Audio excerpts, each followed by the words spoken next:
呢個係一個可以實時檢測身體狀況嘅圖標啊。咁佢中間透明嘅設計呢，可以喺唔使打開蓋嘅情況底下都可以睇到資訊啊。咁樣呢，佢配咗一條鏈同個扣呢，可以扣住件衫，防止佢跌咗嘅。咁佢用咗單按鈕設計，操作簡單，一撳就打開咗啦。咁樣你見佢嗰個體積都比較細，容易收納。咁一撳佢呢，佢中間嗰個螢幕就會轉顯示啦。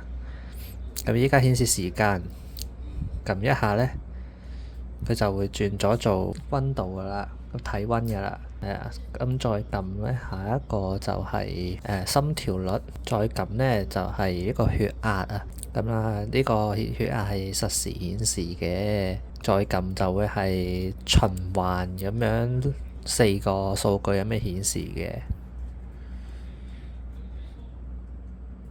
咁當發生呢個情況呢，咁就會自動上傳呢個資料呢去一個中央嘅系統呢，就去報警㗎啦。